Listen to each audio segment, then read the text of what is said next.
쌤, 금전적, 정신적 여유가 없는 사람은 그 상황이 안 나아지면 어떻게 해요? 이거 진짜 많은 사람들이 궁금해할 거라 생각해요. 그런 사람을 내가 굳이 데리고 살면서 스트레스를 받을 필요가 없을 듯 맞는 얘기긴 해요. 이거는 이제 결과 중심적인 사고방식이고, 태도 안 좋은 사람 만나지 마요. 나한테 태도 좋은 사람만 만나요. 그렇게 말하면 너무 쉬우니까 여러분들 입장에서는 그게 듣고 싶은 대답은 아니잖아요. 그럼에도 불구하고 그 사람과 뭔가 해보고 싶어요 하는 분들을 위해서 좀 대답을 해보자면, 일단 여유가 없다는 것 자체가 연애를 하기 힘들다는 거죠. 근데 그 중에서 내 생존과 직결적인 영향이 있는 게 금전과 정신적인 여유잖아요. 결국에는 통틀어서 정신적 여유로 가는 거긴 한데, 내가 정서적으로 여유가 없다는 걸 가기 위해서 여러 가지 요소가 있을 거예요. 하이 카테고리로. 그 중에 금전적인 여유가 해소가 되지 않으면은요, 일단 연애를 못하는 건 맞습니다.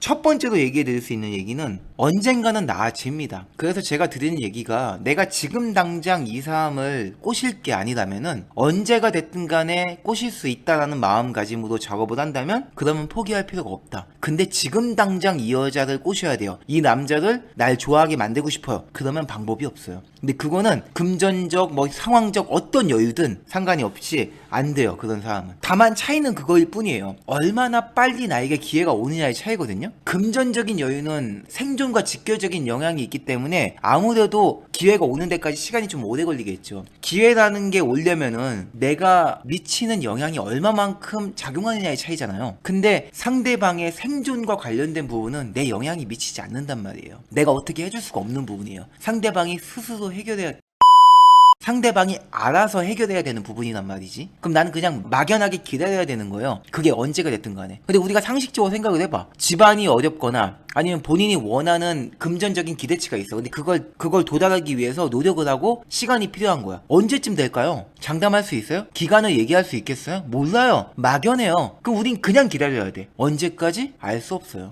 그게 한두 달 만에 해결이 될까? 일단 그건 아니겠지. 반년? 그래, 반년 정도면 좀 나아질 수 있겠지. 근데 과연 그게 그 사람의 성에 찰 만큼일까? 그 사람이 얼마만큼의 금전이 필요할까? 모르는 거예요. 내가 예측할 수가 없어. 몇 년이 될지 알 수 없는 거예요. 그러니까 마냥 기다려야 되는 거예요. 그러니 우리가 그걸 기다릴 수 있느냐 없느냐는 개인의 역량 차이인 거죠. 그래서 내가 언젠가는 꼬실 거라고 생각하면은 우린 포기할 필요가 없어요. 언제든 꼬시면 되니까. 근데 지금 당장이라고 한다면 기간의 차이일 뿐인 거지 결국에는 못 꼬셔요. 그 누구도. 아무도 못 꼬셔. 근데 우리가 몇 달 안에 꼬실 수 있어요 라고 하면 할 수 있잖아. 참을 수 있잖아요. 기간이 정해지니까. 근데 언젠지 알 수 없어요. 기약할 수 없어요. 우리는 아무것도 못해요. 그렇지 않나요? 그래서 사실은 우리가 누굴 작업하더라도 이 사람은 언제 몇 번 만에 꼬실 수 있는지는 모르는 거예요. 사실은 알 수 없는 거예요. 그거를 기간을 정해놓는다는 것 자체가 말이 안 되는 거죠. 근데 경험을 통해서 이 사람이 상황적으로 여유가 있거나 금전적으로 문제가 없거나 이러면은 나만 잘하면 되기 때문에, 내가 방식에 문제가 없기 때문에 한 3-4번 만나면 어느 정도 쇼부가 나겠다라고 생각을 하죠. 그러니까 기간을 정할 수 있는 거예요. 내가 제어할 수 있으니까. 근데 내 힘이 미치지 않으면 막연하게 기다려야 되니까 모르겠는 거예요. 그러니까 불안해하고 상담을 신청하고 상대방한테 언제까지 기다려야 되라고 자꾸 재촉을 하는 거예요. 근데 그게 더 상대방을 부담스럽게 만드는 거죠. 그래서 우리가 불안해하는 요소 중에 가장 큰 거는 내가 모르기 때문에 불안하는 거거든요. 모르는 부분에 대해서는 과감하게 좀 내버려 두는 게 필요해요.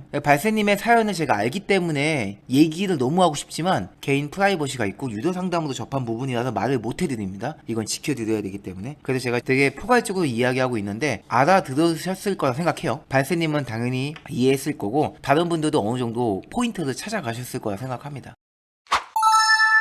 아까 얘기하려다 빼먹은 거 하나 있는데, 상대방의 경제적인 결핍을 제가 채워주면 안 되나요? 그렇게 해서 해결할 수 있지 않나요? 절대 불가능합니다. 왜요? 상대방이 받아들일 수도 있잖아요. 물론 그런 사람도 있겠죠. 근데 일단 본인에게 물어보세요. 상대방이 나의 돈을 보고 나의 경제적인 능력을 보고 나한테 온다면은 그거 원하세요? 안 원하시죠? 그러면은 저는 그렇지 않은 사람을 고를래요. 그런 사람이면 제가 애초에 건너뛸래요. 계속 이렇게 하다가 내 경제적인 걸 보지 않고 그냥 순수하게 내 마음을 받아들이는 사람을 볼래요. 분명히 말씀드릴게요. 마음을 보려고 하는 사람도 그렇게 경제적인 걸 받으면은 마음이 그쪽으로 안 생깁니다. 명심해야 될 거는 처음부터 마음은 정해져 있지 않잖아요. 상황이 감정을 만들기 때문에 우리가 어떻게 이 사람을 알게 됐는지, 어떤 사건을 통해 내가 이 사람을 접했는지를 통해서 그 사람에 대한 감정이 생기지, 처음부터 이 사람 자체를 가지고 감정이 생기진 않아요. 그거는 여러분들 충분히 아실 거예요. 그렇기 때문에 내가 돈을 줘버릇하고 경제적으로 상대방을 도와주면은 그렇게 날 판단해 버린다는 거예요. 순수 순수하게 나의 마음을 바라보고 되게 고마운 사람이라고 생각해서 그런 관계로 만들어지지 않는다는 거죠. 나를 경제적으로 도와주는 사람, 고마운 사람, 능력 있는 사람, 이렇게 판단을 한다는 거지. 그렇기 때문에 애초에 그런 방식이 어차피 도움이 안 되는 거예요. 안 그럴 사람도 그렇게 될 확률이 높기 때문에, 그러니 도와줄 필요가 없는 거예요. 그냥 알아서 해결하도록 두셔야 돼요. 알아서 해결을 못 하잖아요. 능력이 없단 말이에요. 그 사람은 제가 도와주면 1년 만에 해결할 수 있어요. 그 사람이 혼자 하면 3년이 걸릴지도 몰라요. 그래도 안 돼요. 그럼 어떻게 해요? 인연이 아닌 거야. 지금은 3년 뒤에 될 인연인 거야. 이렇게 생각을 해야 돼요. 그거를 억지로 지금 해결해서 인연을 만들려고 하면은 될 인연도 안 됩니다. 3년 뒤에 하면 될 인연이 지금 땡기려고 했다가 아예 인연이 안 될 수도 있어요. 그거 명심하셔야 돼요.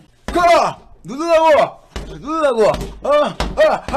저도 집안 망했던 적이 있었는데 당시 여친이 감싸주는데 그게 불편했던 기억이 있네요. 이 사람에 대한 고마움은 차치하더라도 내가 지금 이 사람에게 지속적인 감정을 주고받을 여유가 없는 거죠. 그러니까 이 사람의 감정을 내가 비틀어서 생각하는 거지. 그 순간에는 고맙지만 여유가 금방 또 없어지기 때문에, 내일만 돼도 다음 주만 돼도 여유가 없어지기 때문에 이 사람은 그런 에너지를 돈으로 보내는 걸 끝내겠어요? 아니겠죠. 지속적으로 내 옆에 있으려고 할 거 아니에요. 그 방식이 돈 플러스 뭐 관리, 뭐 모닝콜, 뭐 좋은 말, 따뜻한 말 등등 있겠죠. 그걸 내가 고깝게 생각할 거 아니에요. 돈을 받았던 순간에는 나한테 직접적으로 도움이 되기 때문에 고맙지만 그 외에 나머지 것들은 정서적으로 내가 받아들여야 되는 부분인데, 내 정서는 지금 이 사람과의 관계를 받아들일 준비가 안 되어 있거든요. 이 돈으로 내 모든 것들이 해결된 게 아니잖아. 내 금전적인 모든 것들이 해결된 게 아니기 때문에 그냥 일부 해결인 것 뿐이란 말이죠. 혹시 이 얘기 듣고 그러면 원캐시로 그냥 다 해결해주면 되는 거 아니에요? 돈이 존나 많아서 한 방에 해결해주면 되겠네요? 이딴 거지 같은 생각하면은 당장 뜯어 고치세요. 말이 안 되는 소리야. 아까 다 설명해 드렸죠. 상대가 원튼 원하지 않든 나를 그런 사람으로 바라보게 된다고요.